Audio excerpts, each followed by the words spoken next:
The smell hit Amara first: sour milk, dirty diapers, and something rotting in the kitchen. She stood at the front door of what was supposed to be her new home, her single suitcase heavy in her hand, staring at chaos that looked like a tornado had swept through the house. Broken dishes covered the floor. Clothes hung from furniture like abandoned flags. A baby was crying somewhere upstairs, the sound sharp and desperate. This was not the clean farmhouse Thomas had described in his letters. This was not the fresh start she had traveled 2,000 miles to find. A teenage girl appeared at the top of the stairs, her dark hair tangled, her clothes stained with food and dirt. She looked down at Amara with eyes that held too much anger for someone so young. Behind her, 2 boys around 12 years old peeked out from a doorway, their faces smeared with what looked like chocolate but could have been mud. The crying baby grew louder. "You must be the mail-order bride," the girl said, her voice flat and cold.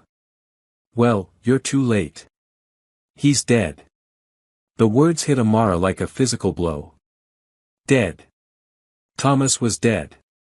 The man she had been writing to for 6 months, the man who had promised her a home and family, the man she had agreed to marry sight unseen because her life in Chicago had become unbearable, he was gone. "What do you mean dead?" Amara managed to ask, though her throat felt tight. The girl came down the stairs slowly, each step deliberate. "Farming accident. Tractor rolled over on him 2 weeks ago. So you can turn around and go back where you came from. We don't need another adult who's going to promise things and then disappear." But even as the word stung, Amara noticed something else. Behind the girl's anger was fear. Real, deep fear. And the house, despite its chaos, showed signs of desperate attempts at survival. Someone had been trying to cook. There were burned pots on the stove. Someone had been doing laundry, wet clothes were draped over chairs. These children had been taking care of themselves, and they were failing. "How many of you are there?" Amara asked softly. 5, the girl replied, lifting her chin defiantly. "Grace, that's me. The twins Jake and Josh. Emma, she's 8 and hiding under the kitchen table. And Oliver, he's 3 and the one screaming upstairs because his diaper hasn't been changed in hours." Amara set down her suitcase. Something inside her, some instinct she didn't even know she possessed, kicked in. She had come here expecting to be a wife, but looking at these children, really looking at them, she saw something else entirely. She saw need. Desperate, raw need. "Where are your relatives?" "Other family?" she asked. Grace laughed, but there was no humor in it. "Thomas was our uncle. Our parents died in a car crash 3 years ago. He took us in when nobody else would. And now he's gone too, so it's just us." The babies crying upstairs grew more frantic. Amara could hear the desperation in it, the kind of cry that meant real distress, not just fussiness. Without thinking, she started toward the stairs. "Don't," Grace said sharply. "We can handle it. We don't need your help." But Amara was already climbing. The house creaked under her feet, and she could see water stains on the ceiling, wallpaper peeling in long strips. At the top of the stairs, she followed the crying to a small bedroom where a little boy with curly hair and tear-streaked cheeks stood in a crib that was too small for him. His diaper was soaked, his clothes dirty, and his face red from crying. "Hey there, sweetie," Amara said softly, approaching the crib. The little boy, Oliver, looked at her with wide, suspicious eyes but stopped crying for a moment. "Let's get you cleaned up." She found diapers and wipes on a dresser that was missing one drawer. The changing table was broken, so she laid a towel on the bed and gently lifted Oliver out of the crib. He was heavier than she expected, solid and real in her arms. As she changed his diaper, she talked to him quietly, telling him her name, promising him things would be okay even though she had no idea if that was true. By the time she finished, Grace had appeared in the doorway, still scowling but watching carefully. "He likes you," Grace said grudgingly. He doesn't usually like strangers. I'm not a stranger, Amara replied, lifting Oliver onto her hip. I'm here. That's what matters. Downstairs, she found the twins had emerged from their hiding place. Jake and Josh were identical except for a small scar on Jake's forehead. They stared at her openly, curious now rather than hostile. A small girl with pigtails peeked out from under the kitchen table, Emma. The kitchen was a disaster. Spoiled food covered the counters. Dirty dishes were stacked everywhere. The refrigerator door hung open, revealing nearly empty shelves. These children were hungry. They were exhausted. They were scared. And they were trying so hard to be brave. When's the last time you ate? Amara asked. The twins looked at Grace, who shrugged. Yesterday. Maybe. Emma found some crackers. Amara's heart broke a little more. She handed Oliver to Grace and started opening cabinets, looking for anything edible. She found a bag of rice, some canned tomatoes, and dried beans. Not much, but enough for a basic meal. What are you doing? Grace asked suspiciously. Making dinner, Amara replied, rolling up her sleeves. And tomorrow, we're going to figure out how to make this work. There is no we, Grace shot back. Social services is coming next week. They're going to split us up anyway. Foster families don't usually want 5 kids, especially not with a baby. The words hit Amara like ice water. Split them up. These children, who had already lost their parents and now their uncle, who were clinging to each other like survivors of a shipwreck, they were going to be separated. No, Amara said firmly, surprising herself with the strength in her voice. That's not going to happen. Grace stared at her. You don't even know us. Why would you care? Amara stopped what she was doing and looked around the room. At Grace, holding Oliver protectively. At the twins, standing close together like they always had each other's backs. At little Emma, still mostly hidden but peeking out with huge, hopeful eyes. These weren't just random children. They were a family. Broken, scared, grieving, but still a family. Because, Amara said simply, I came here looking for a family. And it looks like I found one. As she started cooking, cleaning as she went, she felt the children watching her every move.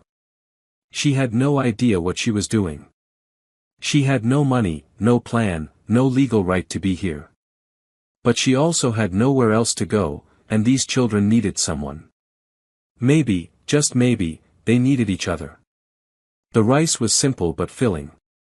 As they ate together at a table she had cleared and wiped down, the children began to relax slightly.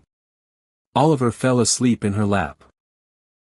Emma came out from under the table and sat in a real chair.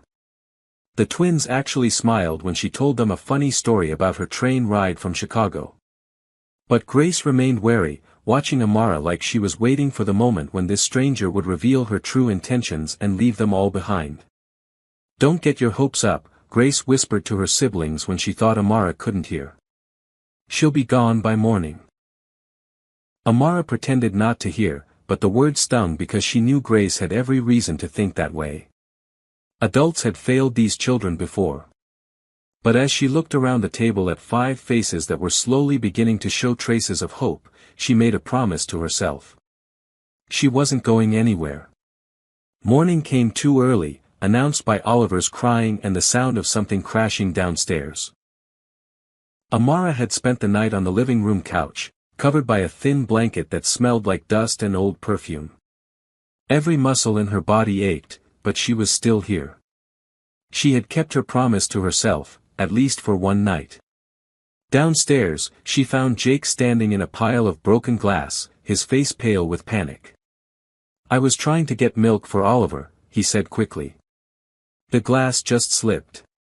I'm sorry. I'm really sorry. It's okay, Amara said, reaching for the broom. Accidents happen. Are you hurt? Jake shook his head, but she could see small cuts on his feet. She guided him to a chair and carefully picked the glass from his skin, cleaning the cuts with warm water. His feet were dirty, his toenails too long. When was the last time anyone had given these children a proper bath? Grace appeared, fully dressed despite the early hour. She surveyed the scene with tired eyes.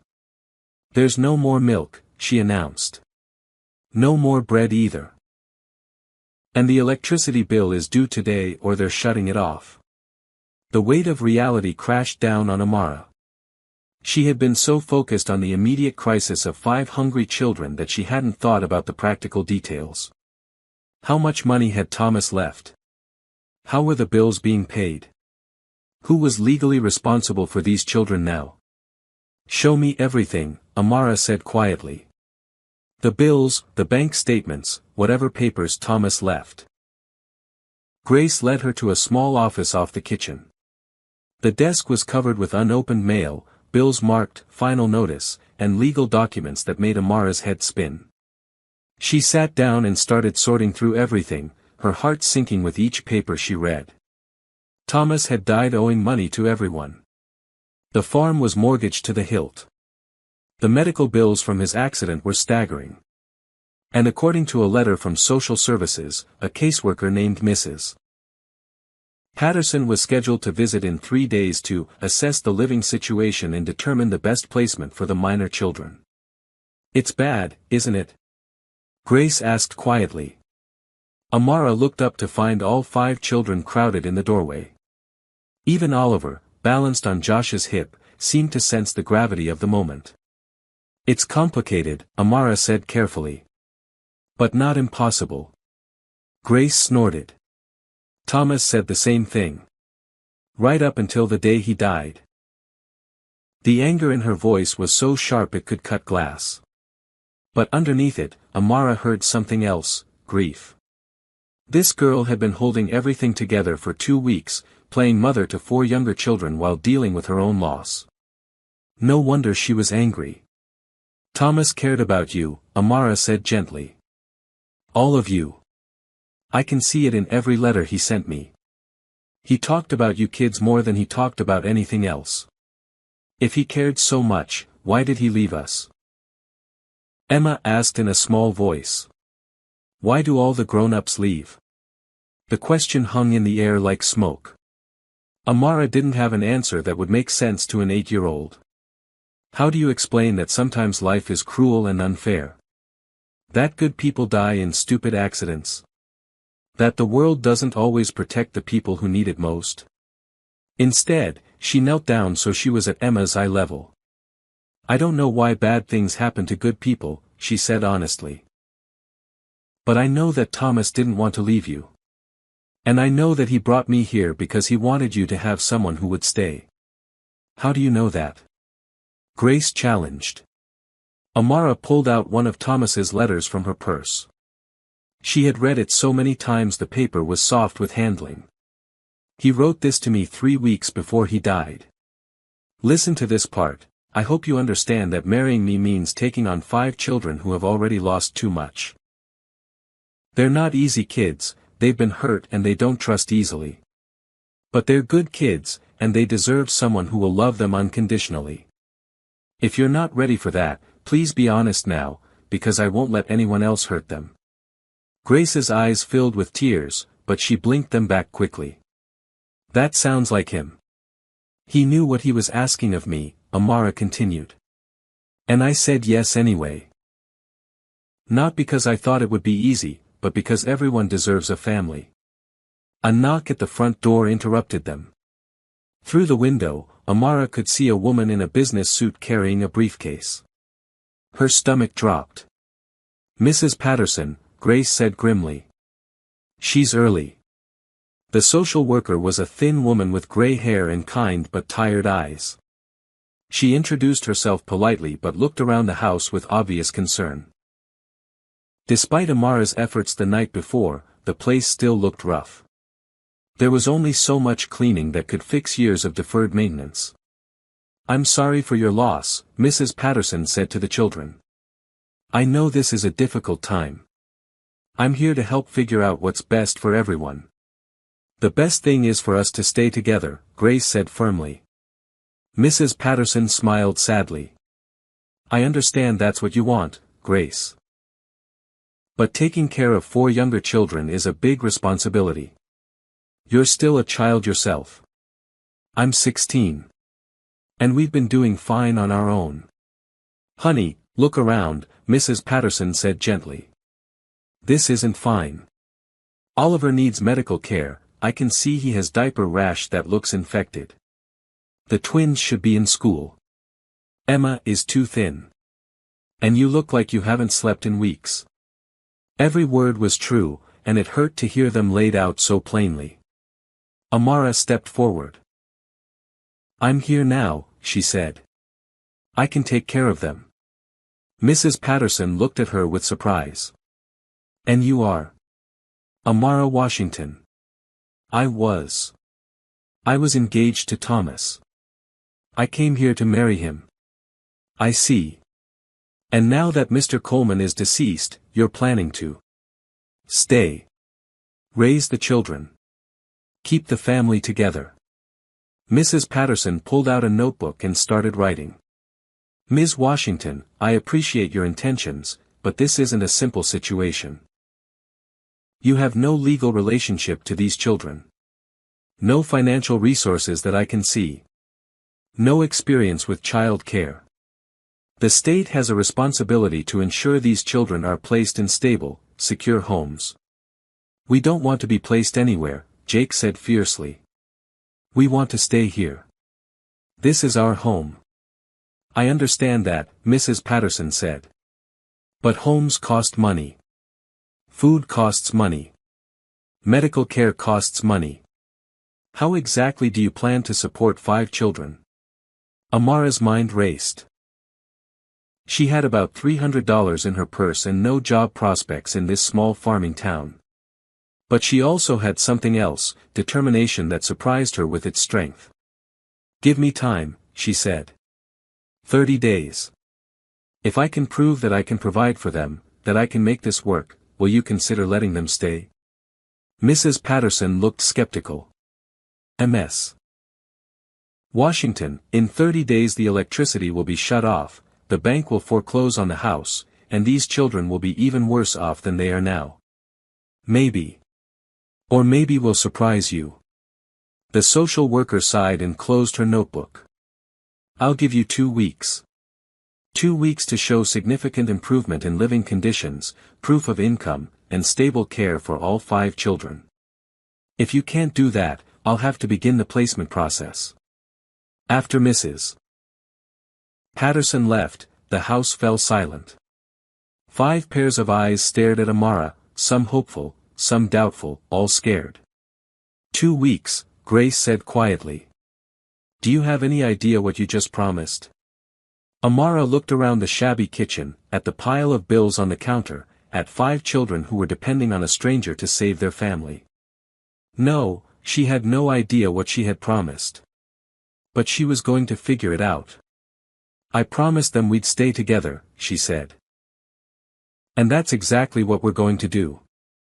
The first week was like living in a battlefield where the enemy was poverty, despair, and 5 children who had been hurt too many times to trust easily.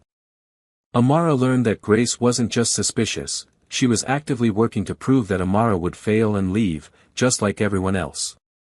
On Monday morning, Amara woke up to find every piece of clothing she owned soaked with water from a, accidentally, overflowing bathtub. Grace stood in the bathroom doorway, arms crossed, waiting for Amara's reaction. Oops, Grace said, not sounding sorry at all. I guess you'll have to go buy new clothes.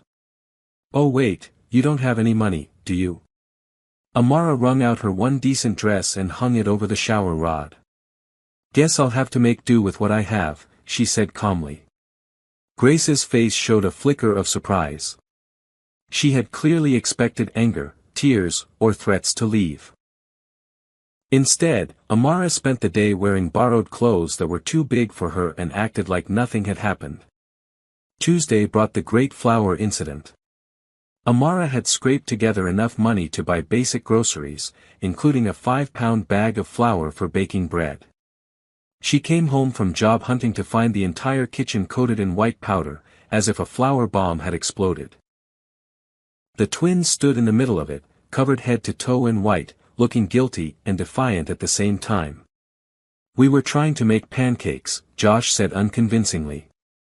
"It was an accident," Jake added. Amara surveyed the disaster. Flour covered every surface, mixed with water in some places to create a paste that would be nearly impossible to clean.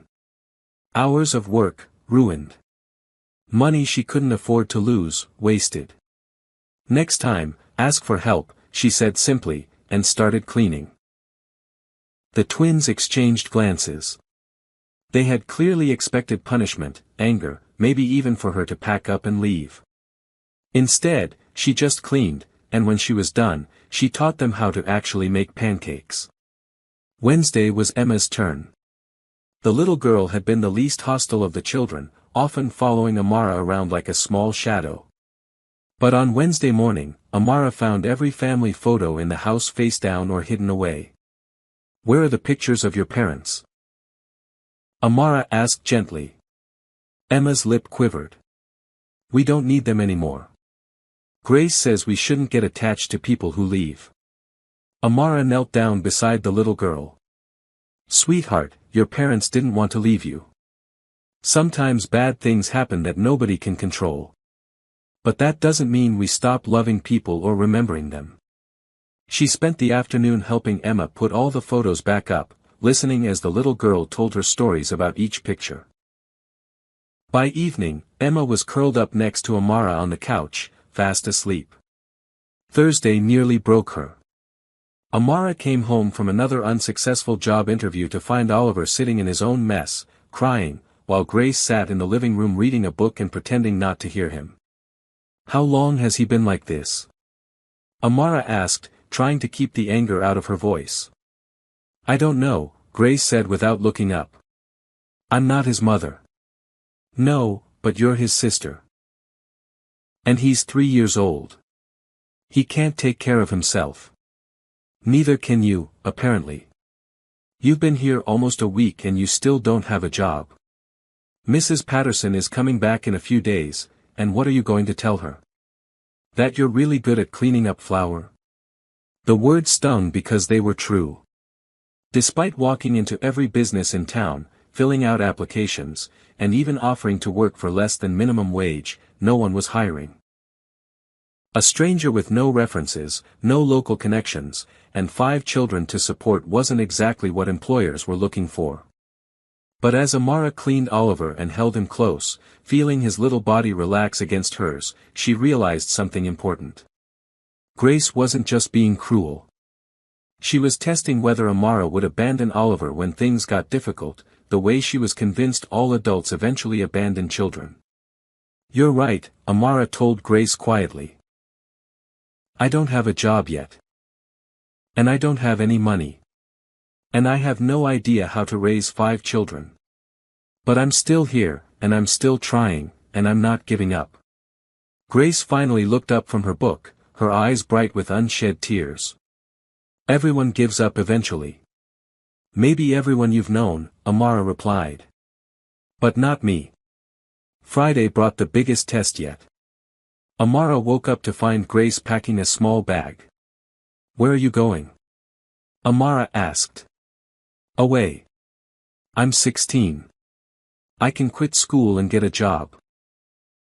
The state will have an easier time placing 4 kids than 5, especially if they don't have to worry about a troublemaker like me." Amara's heart stopped.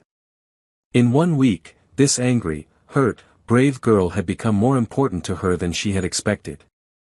The thought of Grace out there alone, trying to survive on her own, was unbearable. "You can't leave your brothers and sisters," Amara said. "Watch me." Grace headed for the door.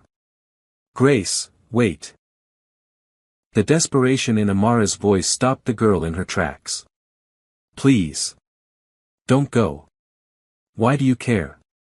You barely know me." "Because in 1 week, you've taught me more about courage than I learned in 25 years. Because your brothers and sisters need you. Because I need you. Grace turned around, tears flowing freely now. I'm scared, she whispered. I'm so scared that you're going to leave too, and I don't think I can watch another person walk away from us. Amara crossed the room and pulled Grace into a hug. The girl was stiff at first, but then she collapsed against Amara's shoulder, sobbing with the kind of grief that comes from carrying too much weight for too long. I'm not leaving, Amara whispered into Grace's hair.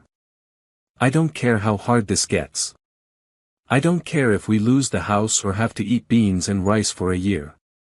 I'm not leaving any of you. That evening, as they sat around the kitchen table eating another simple meal of rice and vegetables, something had shifted. Grace still looked skeptical, but she was engaging in conversation. The twins were teaching Amara a card game instead of plotting their next prank. Emma held her hand during dinner prayer. Oliver had started reaching for Amara when he was tired or hurt. They were still broke. The electricity bill was still overdue. Mrs. Patterson was still coming back in 4 days expecting to see miraculous improvement. But for the first time since arriving, Amara felt like they might actually have a chance. Not because their problems had gotten smaller, but because they were finally facing them together. Saturday morning brought an unexpected knock at the door. Amara opened it to find an elderly woman with silver hair and kind eyes, carrying a basket covered with a checkered cloth. You must be the young lady who's taking care of the Coleman children, the woman said with a warm smile. I'm Mrs. Henderson from the farm next door. I brought some fresh eggs and bread. Amara's throat tightened with gratitude. They had been living on rice and whatever vegetables she could afford for days. That's very kind of you. I'm Amara. I know, dear. Word travels fast in a small town. Mrs. Henderson stepped inside and looked around. The house was clean now, if shabby. The children were gathered in the living room, watching her curiously. Thomas was a good man. Took those children in when nobody else would. And from what I hear, you're following in his footsteps. I'm trying, Amara said honestly. Mrs. Henderson patted her arm. Trying is enough, dear. Nobody expects you to work miracles overnight. But as the older woman left, Amara knew that Mrs. Patterson would expect exactly that, miracles. In 3 days, she needed to show proof of income, stable living conditions, and proper care for 5 children. She had made progress on the last 2, but income remained an impossible challenge. That afternoon, while the children played outside, Amara sat at the kitchen table with Thomas's papers spread out in front of her. There had to be something she was missing. Some asset, some source of money, some solution that would keep them afloat. She found it buried in a stack of farming magazines, a letter from the county extension office about a government program that provided grants for family farms in financial distress. The application deadline was Monday. It was a long shot, but it was something. What are you working on? Grace asked, coming inside with Oliver on her hip. A grant application. It's for struggling farms. If we got it, it would be enough to pay the bills and keep the house. Grace sat down across from her. What do we have to do? We. The word sent a warm feeling through Amara's chest. After a week of testing and pushing, Grace was finally including herself in their future. We need to show that this is a working farm with potential for success. We need a business plan, proof that we can manage the land, and... Amara paused, reading further. We need to show that we're providing agricultural education or services to the community. Grace was quiet for a moment, thinking. Thomas was starting a program before he died. Teaching kids from town about farming and animals. He had talked to the school about bringing classes out here for field trips. Do you know who he talked to? Mr. Jackson. He's the science teacher at the elementary school. He and Thomas were friends.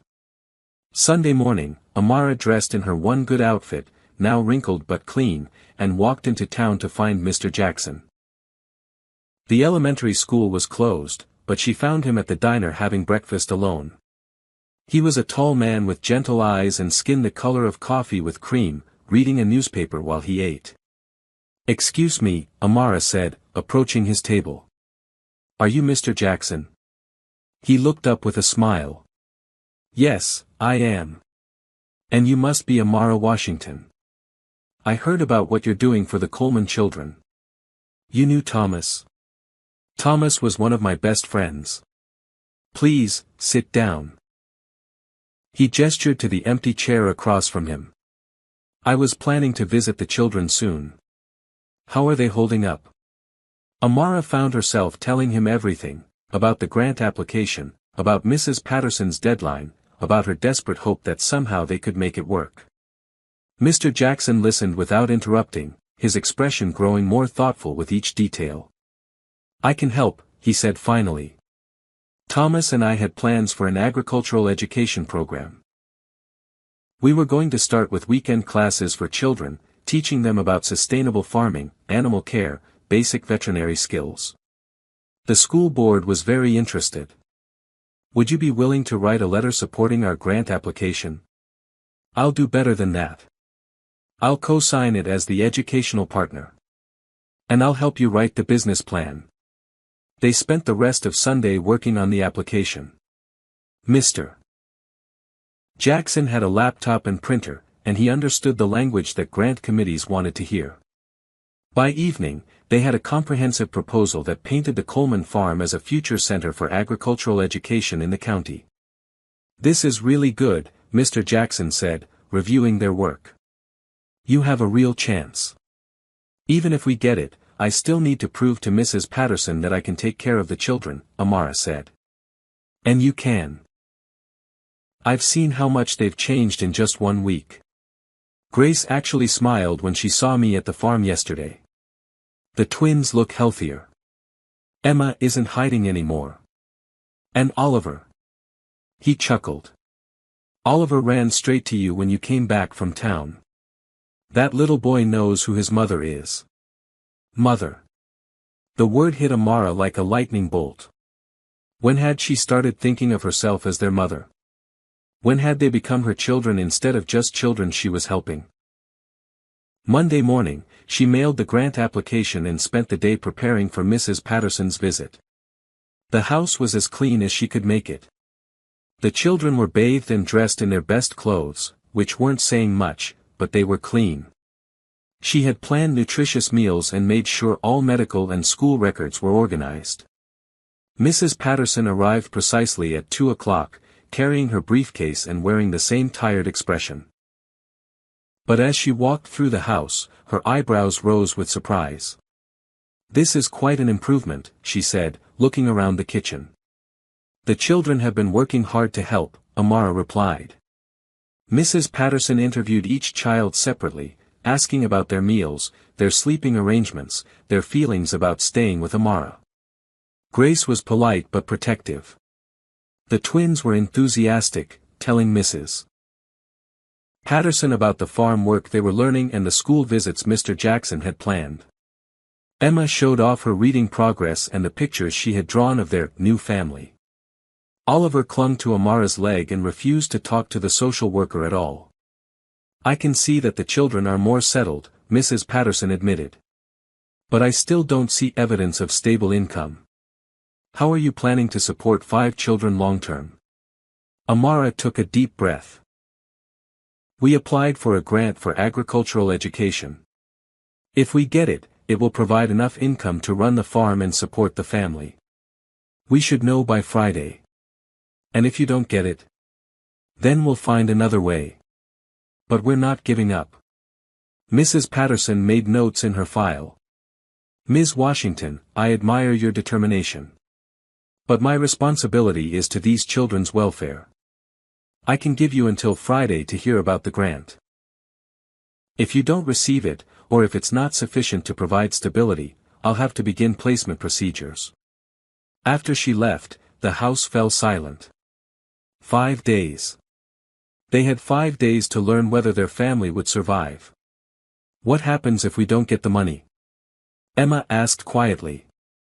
Amara knelt down and gathered the little girl into her arms. Then we figure out something else. But either way, we don't give up on each other. That night, after the children were asleep, Amara sat on the front porch looking up at the stars. The farm was quiet except for the sound of crickets and the distant lowing of Mrs. Henderson's cows.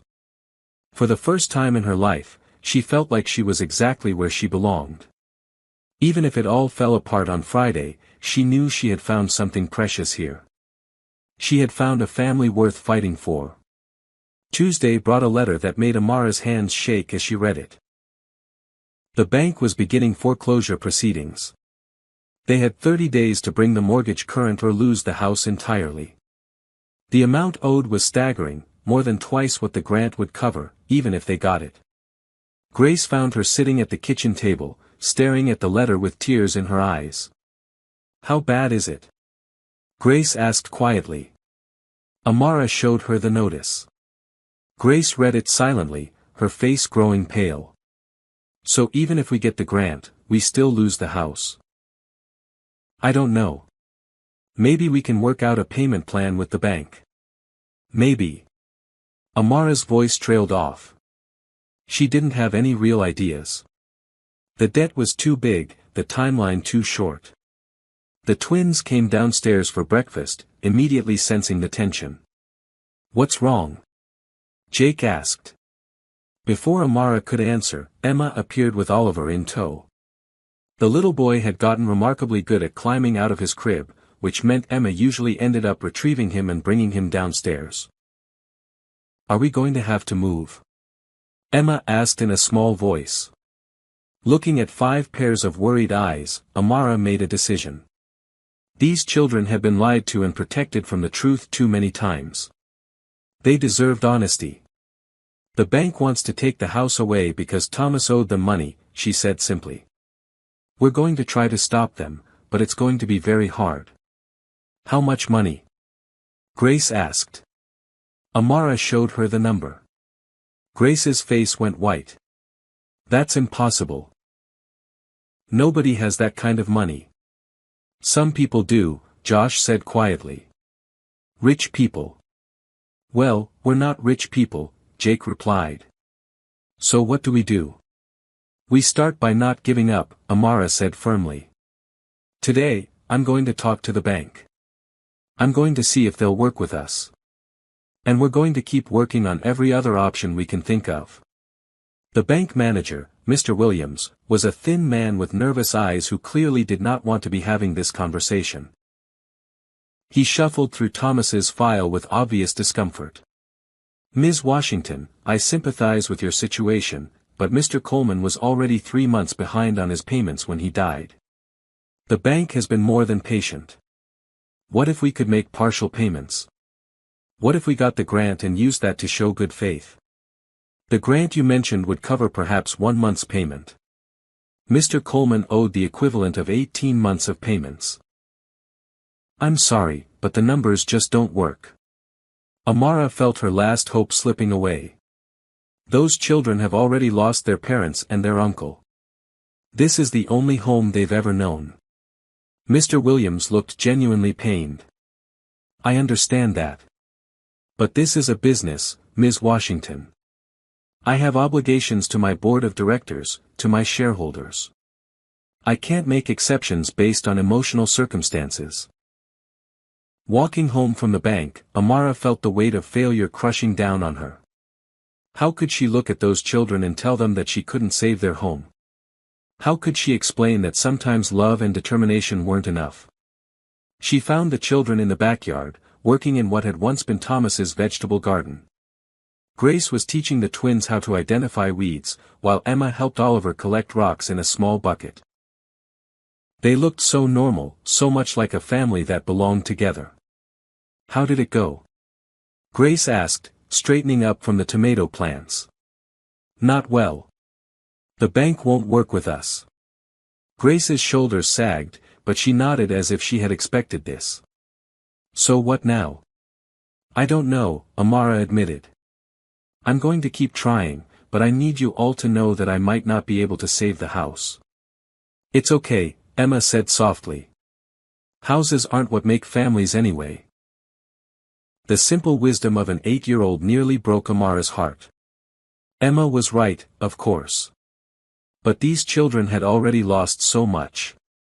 Did they really have to lose their home too?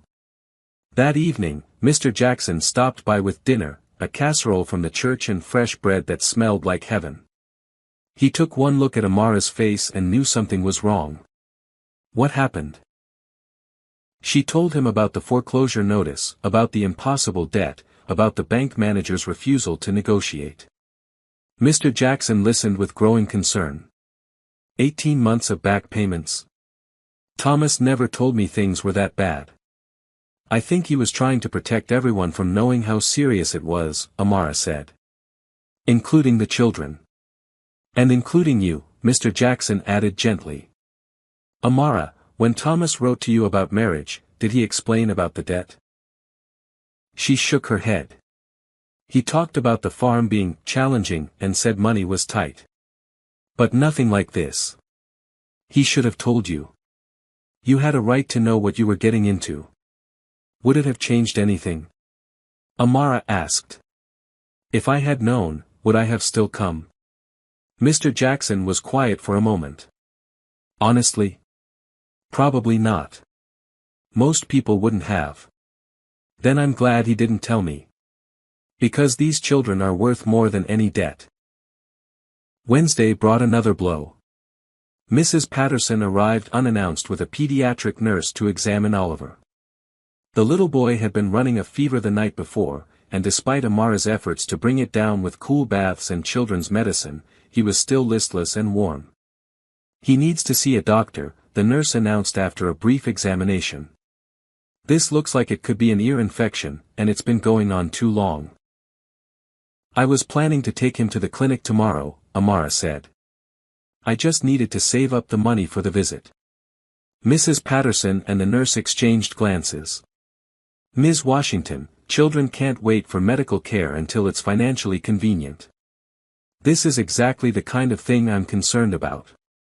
At the emergency room, Oliver's ear infection turned out to be severe enough to require prescription antibiotics. The bill for the visit, plus the medication, used up the last of Amara's money and left her owing more than she could pay. We'll need to set up a payment plan, the billing clerk said. But you'll need to make a down payment today. Amara stared at the numbers on the bill. She literally did not have enough money to get Oliver the medicine he needed. Ma'am, the clerk prompted. How would you like to handle the payment? Amara's voice stuck in her throat. This was it. The moment when her good intentions crashed into hard reality. She couldn't even afford to get a sick child the medicine he needed. I'll take care of it, a familiar voice said behind her. Amara turned to find Mr. Jackson approaching the counter with his wallet already out. You don't have to do that, she protested. Yes, I do, he said firmly, handing his credit card to the clerk. Oliver needs medicine, and we're going to make sure he gets it. As they waited for the prescription to be filled, Amara felt tears of gratitude and shame burning her eyes. I can't pay you back, she whispered. I'm not asking you to, Mr. Jackson replied. This is what people do for family. Family. There was that word again. But this time, instead of warming her heart, it made her realize something painful. These children weren't legally her family. She had no official right to make medical decisions for them. If Mrs. Patterson decided to remove them, there would be nothing Amara could do to stop it. I've been thinking about your situation, Mr. Jackson said as they drove home with Oliver sleeping in his car seat. About the house and the debt. There's no solution, Amara said flatly. The numbers don't work.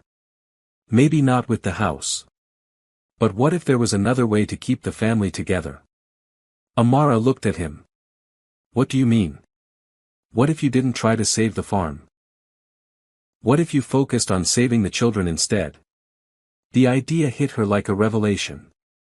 She had been so focused on keeping everything exactly as it was, the house, the farm, the life Thomas had built, that she hadn't considered other possibilities. Where would we go?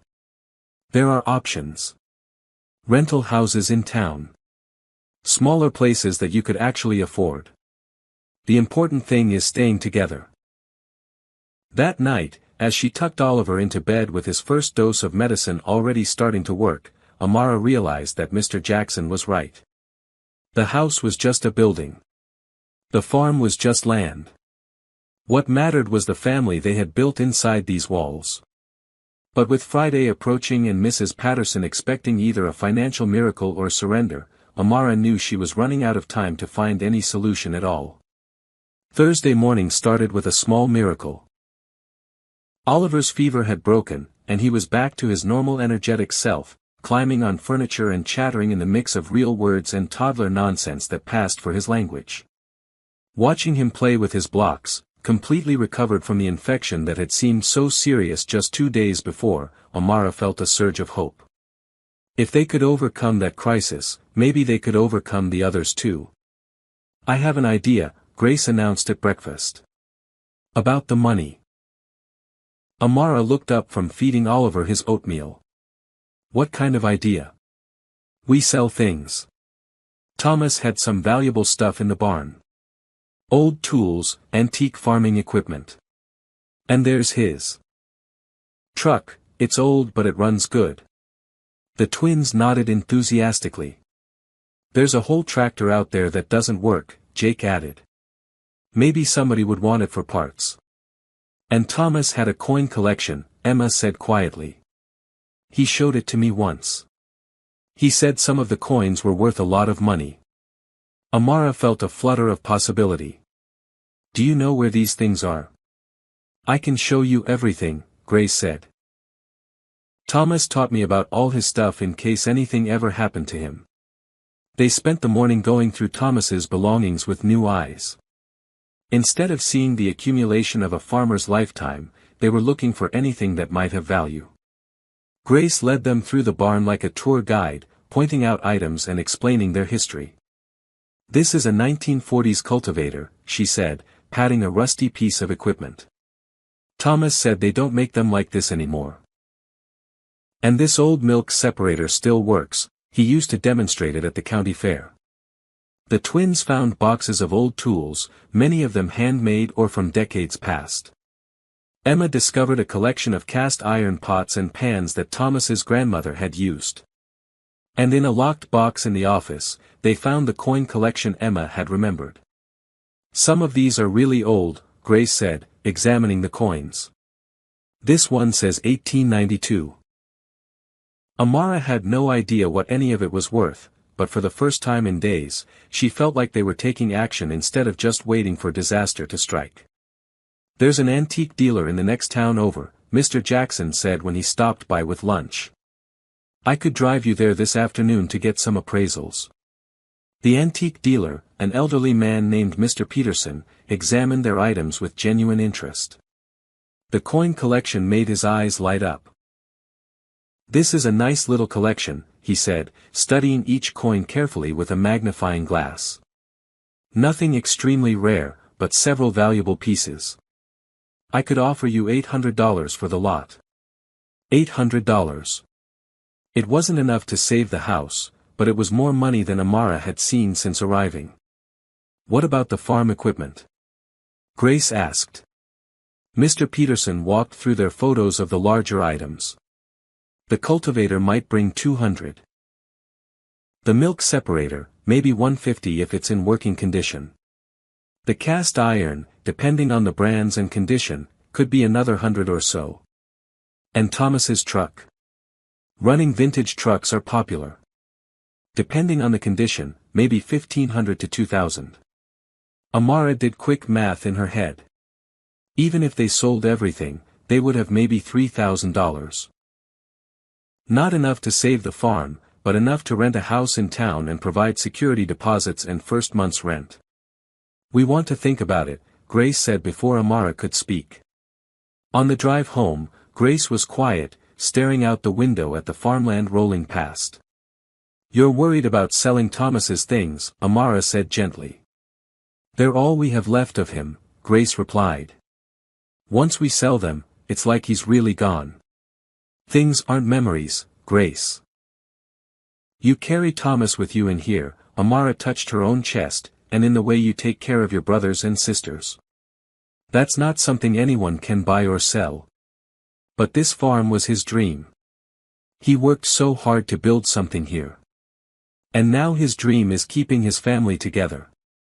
Sometimes dreams have to change shape, but that doesn't mean they die. That evening, the children gathered around the kitchen table for what Amara realized might be their last family meeting in this house. We need to make some decisions, she said gently. Tomorrow, Mrs. Patterson is coming back. I need to tell her something concrete about our future. Did we get the grant? Emma asked hopefully. We don't know yet. But even if we do, it won't be enough to save the house. The silence that followed was heavy with disappointment, but not with surprise. These children had learned not to count on miracles. So we're going to lose our home, Josh said quietly. We're going to lose this house, Amara corrected. But we don't have to lose our home. Home is being together. Home is taking care of each other. Where would we go? Jake asked. There are rental houses in town. Smaller places, but enough room for all of us.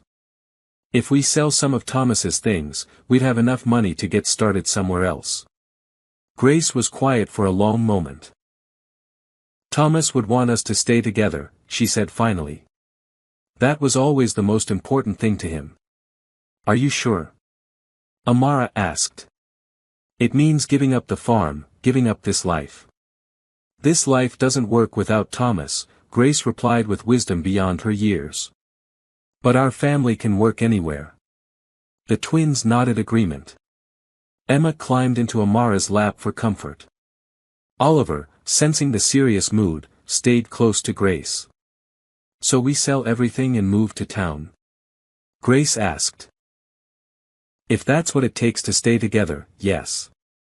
And Mrs. Patterson will let us? I think so. If we can show her a stable living situation and enough money to get started, I think she'll give us a chance. That night, after the children were asleep, Amara sat on the front porch one last time, looking out over the farm that had been supposed to be her new life. The moon was full, casting everything in silver light that made the fields look magical. Mr. Jackson found her there when he came to check on them. Second thoughts, he asked, settling beside her on the porch swing. No. Just saying goodbye. It's not really goodbye. You'll still be in the community. The children can still visit the farm, maybe help the new owners if they want to continue Thomas's agricultural program.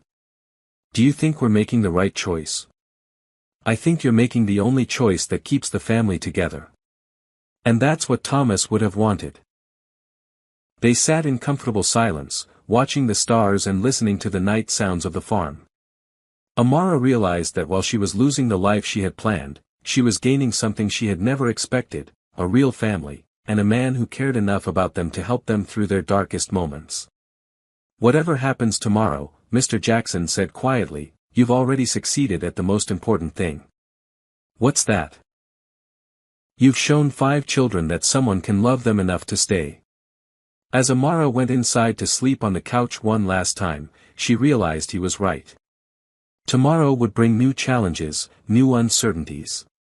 But tonight, 5 children were sleeping peacefully, secure in the knowledge that their family would survive. And sometimes, that was enough. Friday morning arrived gray and drizzling, as if the weather itself knew this was Judgment Day. Amara woke before dawn to the sound of water dripping through the ceiling into a pot she had placed in the hallway. The roof leak had gotten worse during the night, and now there was a growing stain on the kitchen ceiling as well. She was checking the damage when Oliver toddled downstairs, rubbing his eyes and carrying his favorite stuffed rabbit. "Mama," he said clearly, reaching up for her. The word stopped Amara cold. Oliver had been calling her Mara for weeks, but this was the first time he had said Mama. Looking down at his trusting little face, she felt her heart break and heal at the same time. "Good morning, baby," she whispered, lifting him into her arms. "Is today the day?" Grace asked from the doorway. She was already dressed, her hair neatly braided, but her eyes were red with exhaustion. "Yes. Mrs. Patterson will be here at 2 o'clock. Are we ready?" Amara looked around the kitchen with its water-stained ceiling, shabby furniture, and pile of bills on the counter. Ready felt like a strong word. "We're as ready as we can be," she said. The morning passed too quickly. Amara had arranged to meet Mr. Peterson in town to sell Thomas's truck and the coin collection. The money would give them enough for a security deposit on a rental house, but first they had to convince Mrs. Patterson that their plan was solid. Grace insisted on coming to the truck sale. "Thomas taught me about that truck," she said. "I should be there when it goes to someone new." Mr. Peterson had found a buyer, a young man who collected vintage vehicles and promised to restore the truck rather than scrap it. As they watched him drive away in Thomas's old blue pickup, Grace wiped her eyes. "It's just a truck," she said fiercely, as if trying to convince herself. "It's okay to be sad," Amara told her. Letting go is hard, even when it's the right thing to do. With the money from the sales tucked safely in Amara's purse, they drove back to the farm to meet their fate. The children were waiting in the living room, dressed in their best clothes and sitting unusually still. Emma had braided Oliver's hair with a small ribbon that made him look like a very serious little boy. Mrs. Patterson arrived exactly on time, carrying her briefcase and wearing the same professional expression she always wore. But as she sat down in the living room, Amara thought she detected something softer in her eyes. "Well," Mrs. Patterson said, "I understand you have news about your situation." "We do," Amara replied. "We've decided to move to town. There's a rental house on Maple Street that will be available next month. It has 4 bedrooms, a fenced yard, and it's walking distance to the school." Mrs. Patterson made notes. "And your financial situation?" "We've sold some of Thomas's belongings to raise money for deposits and moving expenses. I'm still waiting to hear about the grant for the farm, but whether we get it or not, we'll have enough to get started in town."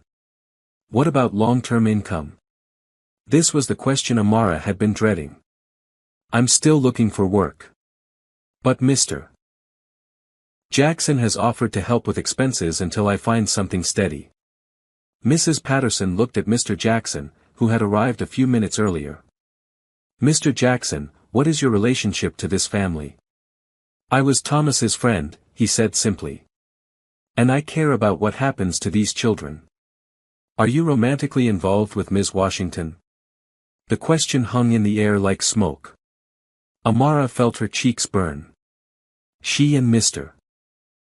Jackson had grown close over the past weeks, but they had been so focused on survival that they hadn't talked about their feelings. "We're..."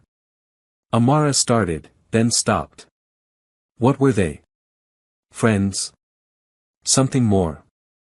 Something that could become more if they had time to figure it out. "We care about each other," Mr. Jackson said quietly. "But right now, we're focused on what's best for the children." Mrs. Patterson nodded and made more notes. Then she interviewed each child again, asking about their feelings about moving, about Amara, about their plans for the future. Grace spoke for all of them with characteristic directness. "We know this isn't the life Thomas planned for us. But Amara didn't abandon us when things got hard. She's our family now, and we want to stay with her." When the interviews were finished, Mrs. Patterson closed her notebook and looked around the room at 6 people whose futures hung on her decision. "Ms.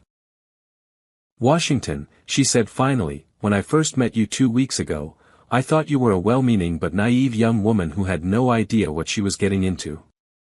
Amara's heart sank. This sounded like the beginning of a rejection. "I was partially right," Mrs. Patterson continued. "You didn't know what you were getting into. But what I didn't expect was your capacity to adapt, to learn, and to put these children's needs above your own comfort." Was this good news or bad news? Amara couldn't tell. However, Mrs. Patterson said, and Amara's stomach dropped, I still have concerns. Moving to a rental house solves some problems, but it creates others. You still don't have steady employment. Your financial resources are limited. And while I can see that you love these children, love alone isn't always enough. What are you saying? Grace asked, her voice tight with fear. Mrs. Patterson sighed. I'm saying that while I've seen remarkable improvement, I'm not convinced that this arrangement is stable enough for the long term. I'm going to recommend temporary custody for Ms. Washington, with a review in 3 months. If the situation remains stable, if you're successfully established in town, if Ms. Washington finds steady employment, if the children continue to thrive, then we'll discuss permanent custody. And if not? Amara asked quietly. Then we'll need to consider other options. The words hit the room like a physical blow. Temporary custody. 3 months to prove they could make it work. 3 months before Mrs. Patterson might decide to separate them anyway. It's not what we wanted, Grace said later, after Mrs. Patterson had left with promises to begin the paperwork, but it's something. It's a chance, Amara agreed. 3 months to show that we can make this work. But as they began the overwhelming task of packing up a lifetime's worth of belongings, Amara wondered if 3 months would be enough. They still had to find jobs, establish themselves in a new community, and prove that a former mail-order bride could successfully raise 5 children she had known for less than a month. The task felt impossible.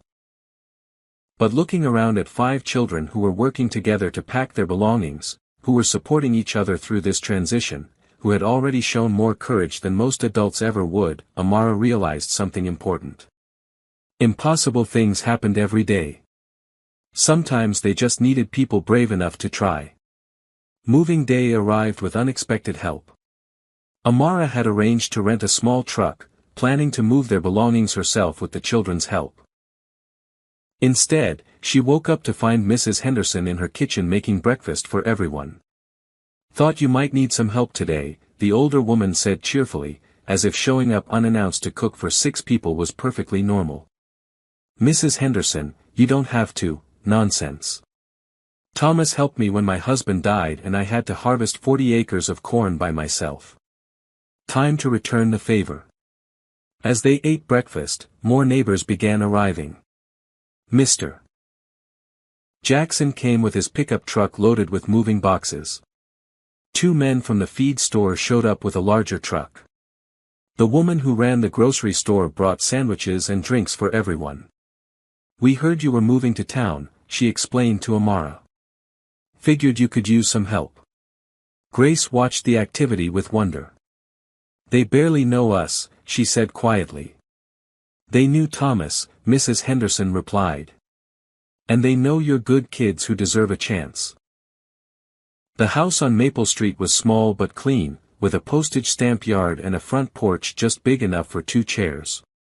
It had 4 bedrooms as promised, a master bedroom for Amara, a room for Grace, one for the twins to share, and a tiny room for Emma and Oliver. It's not the farm, Grace said, standing in the living room that was about half the size of the one they had left behind. No, Amara agreed. But it's ours. The first week in town was an adjustment for everyone. The twins missed having acres of space to explore. Emma worried about Oliver falling down the narrow stairs. Grace seemed lost without farm chores to structure her days. Oliver kept asking for home, meaning the farm. But there were positives too. The house was warm and dry, with no leaking roof or broken furnace. The school was only 3 blocks away. There was a small playground at the end of the street where Oliver could play safely. And neighbors actually talked to each other here, instead of living miles apart. Amara spent every day looking for work, walking from business to business with applications and her limited resume. The responses were always polite but discouraging. We'll keep your application on file. We're not hiring right now. We'll call if something opens up. After 2 weeks of rejections, she was beginning to panic. Their savings from selling Thomas's belongings wouldn't last much longer, and Mrs.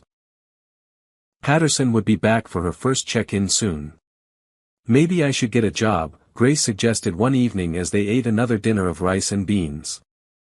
I'm 16. I could work part-time and still go to school. Absolutely not, Amara said firmly. You're going to finish high school and go to college if you want to. That's what Thomas would have wanted.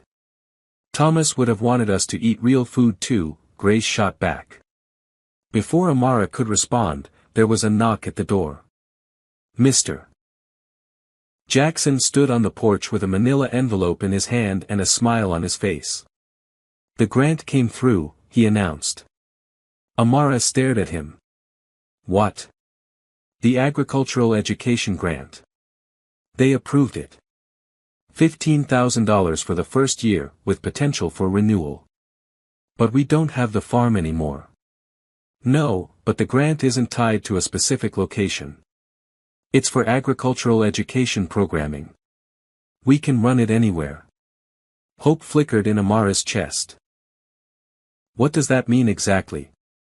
It means we set up the program in town. After-school classes, weekend workshops, summer camps. We teach kids about farming, nutrition, sustainable living. The grant money would pay for supplies, equipment, and... He paused dramatically. A program coordinator salary. You're offering me a job. I'm offering you a career. Something that uses your experience with the children, supports the community, and provides steady income. Grace had appeared in the doorway, listening to every word. This is really happening, she asked. If Amara wants it to happen, Mr. Jackson replied. That night, after the children were asleep, Amara and Mr. Jackson sat on the front porch planning their agricultural education program. The more they talked, the more excited Amara became. This wasn't just a job, it was a chance to create something meaningful, something that would benefit the whole community. We could start with basic classes, she said. Vegetable gardening, composting, maybe some basic animal care if we can arrange field trips to working farms. The school has been wanting to expand their science curriculum, Mr. Jackson added. This could be exactly what they need. And the children could help. Grace knows as much about farming as some adults. The twins are great with younger kids. It would be like having the farm again, just in a different way. As they talked, Amara realized something had shifted between them. The crisis that had brought them together was passing, but instead of drifting apart, they were building something new together. Something that felt solid and real and full of possibility. Can I ask you something? She said quietly. Anything. Why are you doing all this? Helping us, supporting the children, offering me this job. You barely knew Thomas, and you didn't know us at all a month ago. Mr. Jackson was quiet for a moment, looking out at the quiet street. My father left when I was 8, he said finally. My mother worked 3 jobs to keep us afloat, but there were times when we almost didn't make it. I know what it looks like when children are scared about their future. And I know what it looks like when one person caring enough can change everything. You did that for these children. You showed them that someone would fight for them. They're easy to fight for. Not everyone would have seen that. Not everyone would have stayed when things got difficult. They sat in comfortable silence, listening to the night sounds of their new neighborhood. Different from the farm, but peaceful in its own way. There's something else, Mr. Jackson said quietly. What? I'm falling in love with you. The words hung in the air between them, simple and honest and terrifying. I care about you too, Amara replied carefully. But the children have to come first. They've been through so much change, so much loss. I can't risk their stability for what? For the chance to be happy. They are my happiness now. I know. And that's one of the reasons I love you. He reached over and took her hand. I'm not asking you to choose between me and the children. I'm asking if there might be room in your life for all of us. Looking at their joined hands, Amara felt something she had almost forgotten existed, hope for her own future, not just the children's. The possibility that she could have a family and love and a career that mattered. Maybe, she said softly. If we take it slow. If we make sure the children are okay with it. However slow you need, Mr. Jackson promised. 2 weeks later, Mrs. Patterson arrived for her first check-in to find a transformed situation. The house was furnished now, thanks to donations from neighbors and careful shopping at thrift stores. The children were enrolled in school and doing well. Oliver had adjusted to his new environment and was speaking in full sentences. Most importantly, Amara had a steady income and a plan for the future. This is quite impressive, Mrs. Patterson said, reviewing Amara's employment contract and the program outline for the Agricultural Education Initiative. You've managed to create stability very quickly. We had help, Amara said. A lot of help from the community. And your relationship with Mr. Jackson? Amara felt her cheeks warm. We're figuring it out. Taking things slowly for the children's sake. Mrs. Patterson smiled, the first genuine smile Amara had ever seen from her. Ms. Washington, I have to tell you, when I first met you 6 weeks ago, I gave your arrangement about a 5% chance of success. And now? Now I think these children are exactly where they belong. As Mrs. Patterson left, Grace came out of the kitchen where she had been eavesdropping. She really thinks we're going to make it, Grace said, wonder in her voice. We are going to make it, Amara replied firmly. We already are. 6 months later, the agricultural education program was thriving beyond anyone's expectations. What had started as weekend classes for a dozen children had grown into after-school programs, summer camps, and even adult workshops on sustainable living. The converted garage behind their house served as headquarters, filled with seedlings, composting bins, and the cheerful chaos of children learning to grow their own food. Amara stood in the doorway watching Grace teach a group of 8-year-olds how to transplant tomato seedlings. At 17 now, Grace had found her calling in teaching younger children, and she was applying to colleges with strong education programs. She's a natural, Mr. Jackson said, coming up behind Amara with Oliver on his shoulders. Look what I did. Oliver announced, pointing to a small pot with a single green sprout. I grew a bean. You certainly did, Amara said, lifting him down for a hug. At 3.5, Oliver was a completely different child from the neglected little boy she had found crying in his crib almost a year ago. He was confident, verbal, and secure in the knowledge that his family would always be there. The twins burst through the door, still in their school clothes but already reaching for their gardening gloves.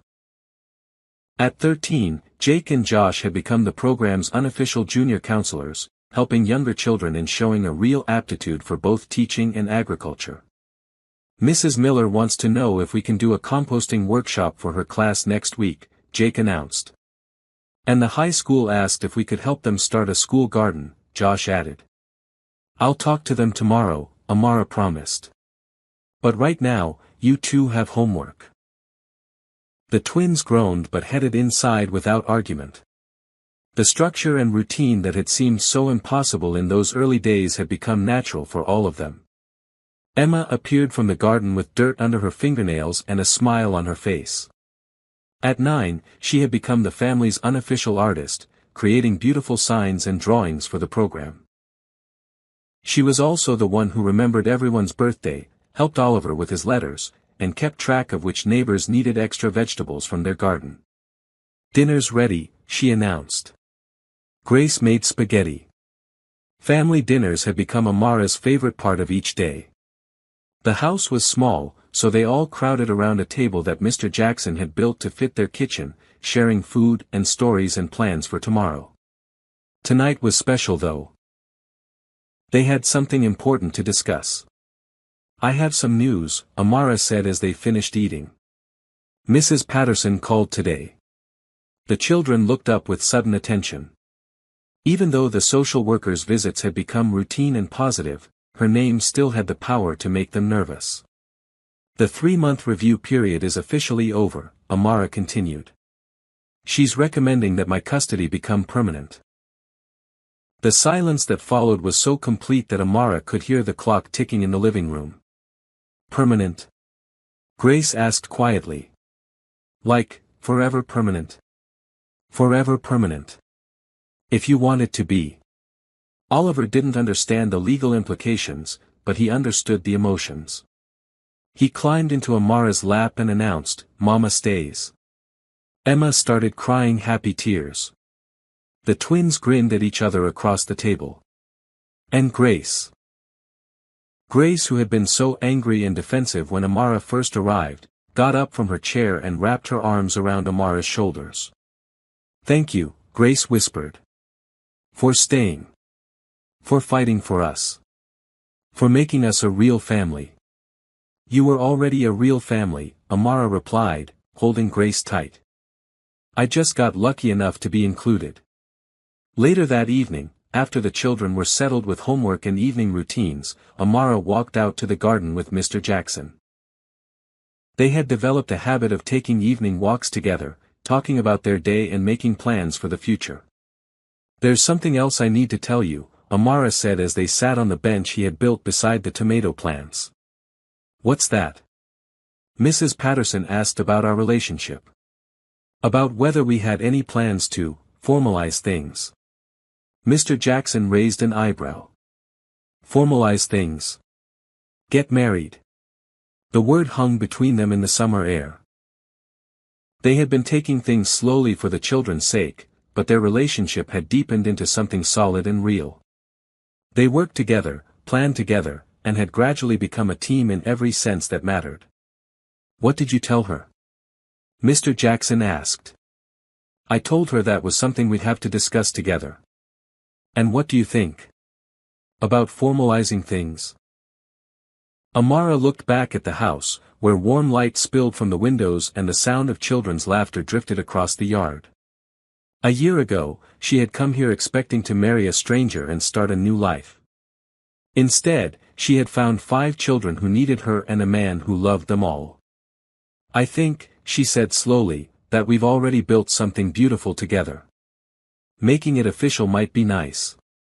Mr. Jackson smiled and reached for her hand. "Is that a yes?" "That's a yes. But we do it right. We make sure the children are part of everything. We make sure they know that this isn't about replacing what they had with Thomas, but about building something new together." "Agreed. Though I have a feeling they're already ahead of us on this one." As if summoned by their conversation, Grace appeared on the back porch. "Are you guys done talking about getting married yet?" she called out. "Because Oliver wants you to read him his bedtime story, and the twins need help with their math homework." Amara and Mr. Jackson looked at each other and burst out laughing. "How long have you known?" Amara called back. "Please. We've been waiting for you two to figure it out for months." Emma already started planning the wedding.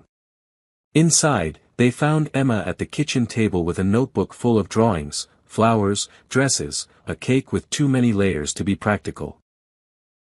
"I thought you could get married here," Emma said seriously, showing them a picture of the backyard decorated with streamers and balloons.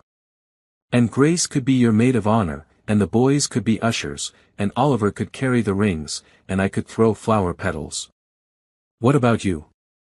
Mr. Jackson asked. "What would you like to do in the wedding?" Emma considered this carefully. "I think I should be the one to say that you're officially a family now. Since I'm the one who knew first that you belonged together." Looking around at 5 children who had not only accepted but actively planned their parents' wedding, Amara realized that somewhere along the way, without anyone making a formal announcement, they had indeed become a family in every way that mattered. The paperwork would make it legal. The wedding would make it official. But the love, commitment, and determination to stick together through whatever came next, that had been real from the very beginning. 1 year after Amara first knocked on the door of a farmhouse in chaos, she stood in her backyard wearing a simple white dress and surrounded by everyone who mattered.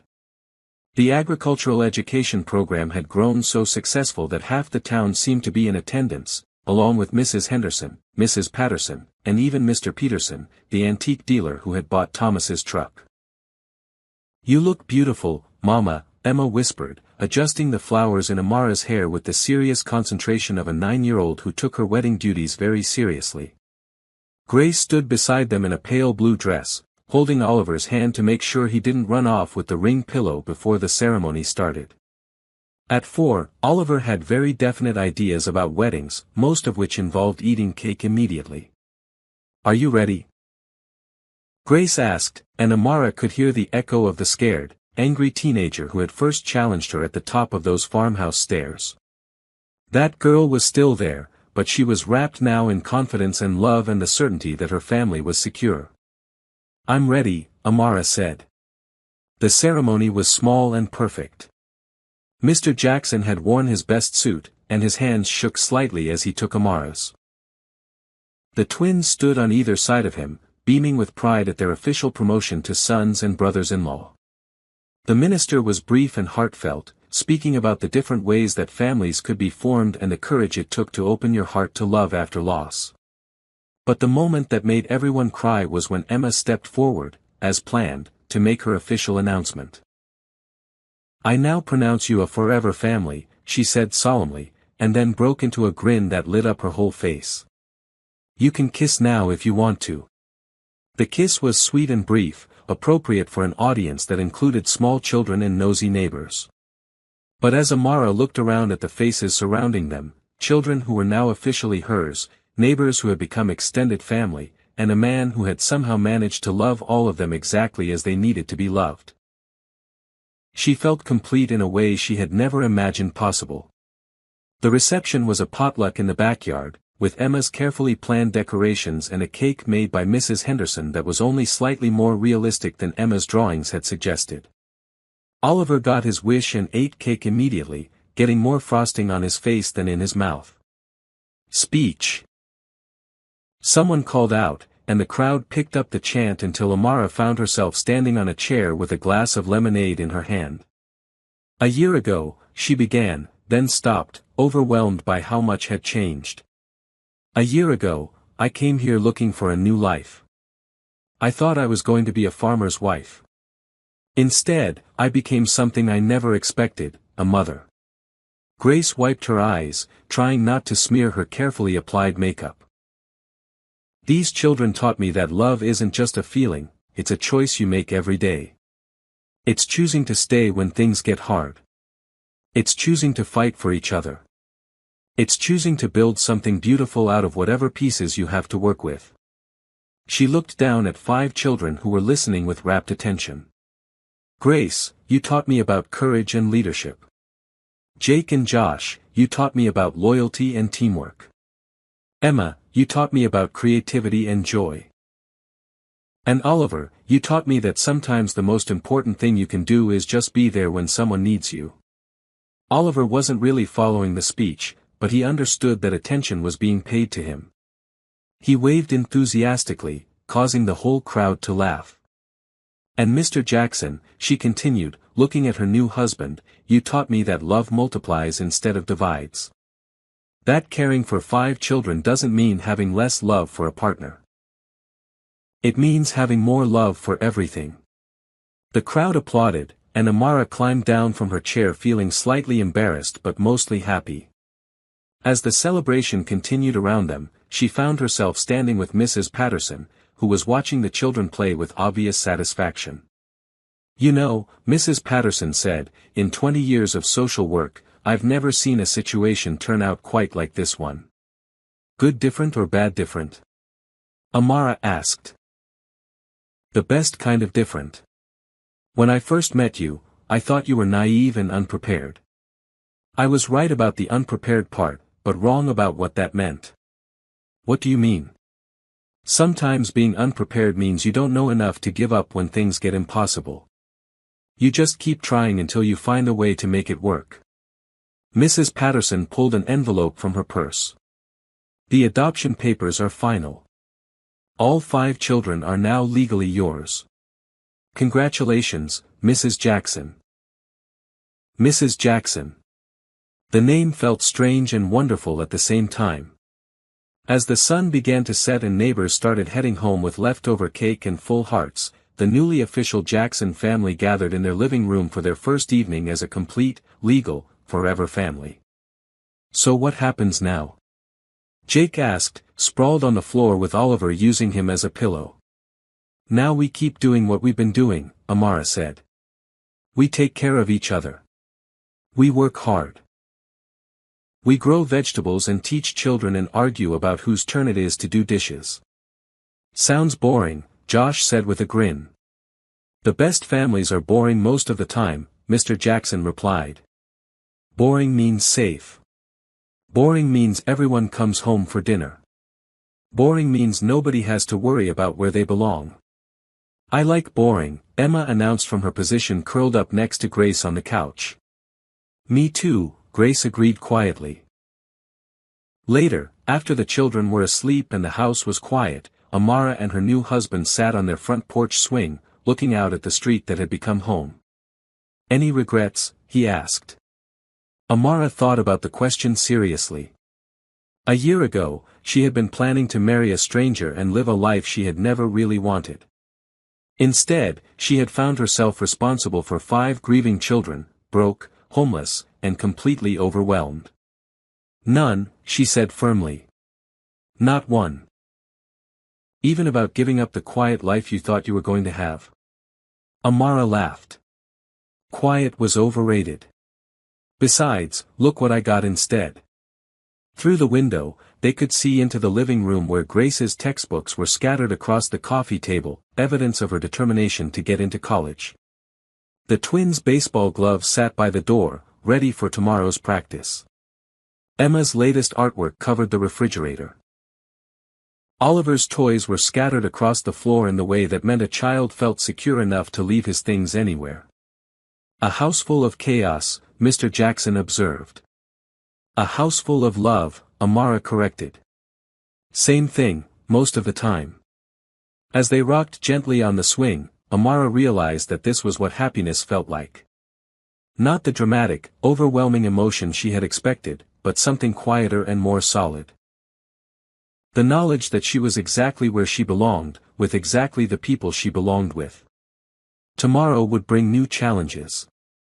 The agricultural program was expanding, which meant more work and more responsibility. Grace would start looking at colleges, which meant thinking about letting her go into the world to build her own life. The twins were entering high school, with all the complications that would bring.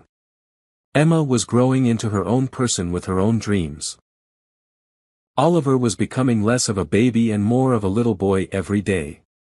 But tonight, they were all here, all safe, all part of a family that had been forged in crisis and strengthened by choice. They had built something beautiful from the pieces of broken dreams, and it was stronger than anything they could have planned.